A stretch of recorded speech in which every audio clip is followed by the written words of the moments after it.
आज हम लोग करने वाले हैं स्ट्रक्चर ऑफ एटम। तो बहुत लोगों ने पहले एटम ढूंढा, अब उन लोगों ने उनकी स्मॉलेस्ट यूनिट भी ढूंढ ली जिसे हम लोग कहते हैं सब एटॉमिक। सब एटॉमिक बेसिकली वही होते हैं जो एटम के अंदर प्रेजेंट होते हैं, जैसे कि इलेक्ट्रॉन, प्रोटॉन, न्यूट्रॉन। इनके अंदर कुछ चार्ज भी होता है। तो जो इलेक्ट्रॉन होता है वो माइनस यानी नेगेटिव चार्ज होल्ड करता है, और प्रोटॉन प्लस, और न्यूट्रॉन कोई चार्ज पोजेस नहीं करता है। इलेक्ट्रॉन का जो वेट होता है वह 2000 टाइम्स कम होता है प्रोटॉन और न्यूट्रॉन के वेट से। ठीक। तो अब जब लोगों ने ये सब देखा कि उन्होंने देखा कि अब भाई इधर इलेक्ट्रॉन सब आ गए, तो इन्होंने क्या करा कि बताने लगा कि भाई वो रहते भी तो होंगे ना कहीं। तो उन्होंने बताया कि जो स्ट्रक्चर ऑफ द एटम है, स्ट्रक्चर ऑफ एन एटम है, उसके अंदर जो है काफ़ी सारे इलेक्ट्रॉन, प्रोटॉन, न्यूट्रॉन रहते हैं। तो एक थॉमस भैया आए जिन्होंने कहा कि वो एक दिन तरबूज खा रहे थे, जिन्होंने तरबूज खाते खाते देखा कि तरबूज के अंदर जो लाल है ना वह लाल है, और जो बीज है वो बीज है। तो उन्होंने क्या कहा कि जो बीज वाला है ना वह इलेक्ट्रॉन है, और जो लाल है ना वह पॉजिटिव यानी प्रोटॉन है। अब देखो, सबसे पहली चीज़ तो उनकी थ्योरी को क्यों गलत कर दिया गया, क्योंकि कोई प्रूफ ही नहीं था भाई। ऐसा होता है नहीं होता है, प्रूफ ही नहीं था।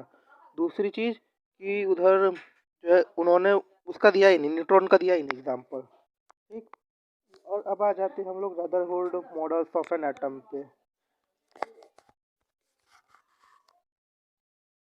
Rutherford models of an atom, तो इसके अंदर क्या हुआ कि हमारे थॉमस भाई साहब को देखकर रदरफोर्ड को भी चुल मची। उन्हें भी करना था कि मैं अभी एक ऐसा ही एटम को डिस्कवर कर दूंगा। तो उन्होंने क्या करा कि गोल्ड फॉइल लिया और अल्फा पार्टिकल्स को उससे पास करवा दिया।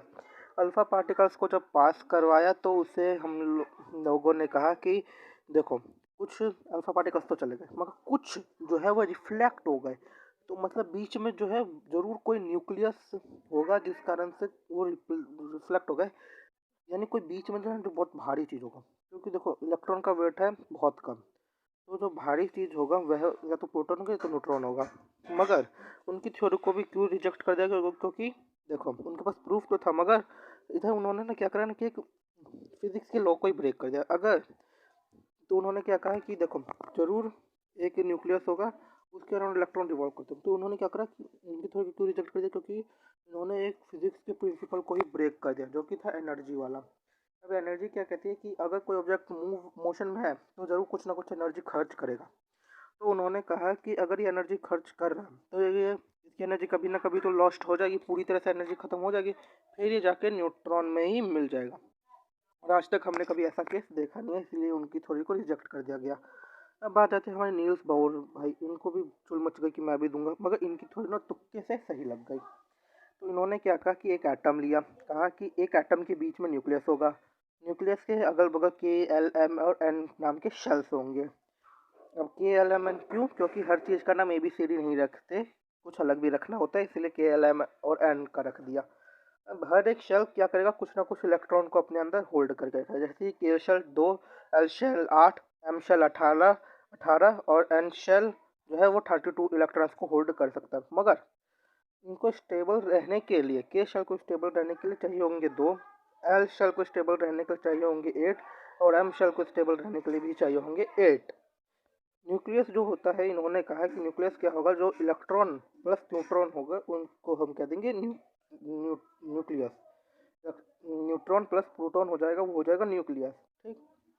अब जो ये लोग हैं तो इनको कहा गया कि भाई देखो कि ये होल्ड तो इतना कर सकते हैं, मगर इनको स्टेबल रहने के लिए इतना क्यों चाहिए। अब ये इतना स्टेबल रहने के लिए इतना इसलिए चाहिए क्योंकि इन्हें वैलेंसी भी तो निकालनी थी। अब वैलेंसी यही होता है कि किसी एक शेल को कितने इलेक्ट्रॉन चाहिए स्टेबल रहने के लिए। जैसे कि एग्जांपल देख लो इधर, हीलियम, हीलियम के पास एक इलेक्ट्रॉन है, तो उसे स्टेबल रहने के लिए 2 इलेक्ट्रॉन चाहिए। तो क्या करेगा, या तो वो एक इलेक्ट्रॉन ले लेगा या तो एक इलेक्ट्रॉन दे देगा, तो लेन देन हो गया एक। तो ऐसे ही जो उसको करना है, यानी कि स्टेबल रहने के लिए उसको कितने इलेक्ट्रॉन चाहिए या फिर कितने इलेक्ट्रॉन उसे देने हैं, उसे ही हम कह देते हैं वैलेंसी। स्टेबल रहने के लिए याद रखना, ना कि उसको कितने इलेक्ट्रॉन होल्ड कर सकते हैं, ये नहीं, स्टेबल। अब तुम लोगों को पहले तो ये चार्ट याद करना होगा, इसको तुम याद आसान से कर सकते हो अगर तुम इसे स्टोरी को फॉर्म में लिख दे तो। जैसे कि मैंने हाइड्रोजन का एच, तो मैंने एच तो हेलो लिख दिया, एच के आगे हेलो, तो उसका तुम एटॉमिक नंबर लिख सकते हो। एटॉमिक नंबर किसका होता है, प्रोटॉन का, यानी एटॉमिक नंबर यानी कि एटॉमिक मास जो होता है वो किसका देखा जाता है, प्रोटॉन का, यानी एटॉमिक नंबर और प्रोटॉन जो होते हैं वो सेम होते हैं। ठीक, तो एटॉमिक नंबर याद हो जाएगा। एटॉमिक नंबर के बाद तुम्हें प्रोटॉन तो आसान वो याद हो जाएगा। इलेक्ट्रॉन याद हो जाएगा। इलेक्ट्रॉन से भी मैंने तुम्हें बताया कि तुम्हें वैलेंसी आसानी से निकल सकती है अगर तुम देखो तो कि देखो, अगर मैं कोई एग्जांपल लूँ तो जैसे कि हाँ फॉस्फोरस का देखो, फॉस्फोरस का 15 है, तो इसको स्टेबल रहने के लिए कितने इलेक्ट्रॉन और चाहिए होंगे? वह चाहिए होंगे 3 या फिर 5। बस फॉस्फोरस एक ऐसा एलिमेंट है जो कि 3 और 5 दोनों एलिमेंट को लेता है, यानी 3 भी लेता है कभी कभार और 5 भी ले लेता है इलेक्ट्रॉन कभी कभार, क्योंकि इसको बाकी किसी के कारण नहीं होगा। अब देख लेते हैं atomic number and mass number. ठीक, तो एटॉमिक नंबर में क्या मतलब, क्या एटॉमिक नंबर क्या है? तो एटॉमिक नंबर बस यही है जो मैंने तुम्हें बताया कि प्रोटॉन को ही एटॉमिक नंबर कहा जाता है, और मास नंबर मतलब प्रोटॉन प्लस न्यूट्रॉन। न्यूट्रॉन तुम्हें याद करने पड़ेंगे। आइसोटॉप्स क्या होता है? आइसोटॉप्स मतलब सेम एटॉमिक नंबर जिसका होगा। जैसे कि एग्जांपल देख लो, 3H1 यानी कि 3 मास नंबर है हीलियम का, और एटॉमिक नंबर उसका 1 है। दूसरा एग्जांपल इसका 2H1 जो कि है मतलब कि 2 मास नंबर है और 1 एटॉमिक नंबर है। आइसोटॉप्स यानी प्रोटॉन, प्रोटॉन किसका देखा जाता है? एटॉमिक नंबर का। ऐसे तुम याद रख सकते हो कि इसका एटॉमिक नंबर सेम होगा। इसके कुछ एप्लीकेशंस भी जो तुम्हें याद करने होंगे, जैसे कि ये एक न्यूक्लियर रिएक्टर में इस्तेमाल होता है, इसका एक यूरेनियम नाम का आइसोटॉप। इसका इस्तेमाल कैंसर के ट्रीटमेंट में होता है और गायोटर के ट्रीटमेंट में भी होता है। अब देख लेते हैं आइसोबार्स। तो डिफरेंट टाइप्स ऑफ एटम है दुनिया के अंदर, तो जिनके भार यानी बार यानी भार बार आइसोबार्स यानी भार हो गया, तो जिनके मतलब कि भार सेम होते हैं यानी कि मास नंबर सेम होता है, उन्हें हम कहते हैं आइसोबार्स। जैसे कि एग्जांपल में तुम लोग देख सकते हो कि एटॉमिक नंबर ऑफ कैल्शियम कितना है? 20 है। एंड आर्गन का भी 20 है। ठीक, एटॉमिक नंबर 18 है। The number of protons in these atoms is different but these are, but इनके क्या एलिमेंट का क्या है? मास नंबर जो 40 है।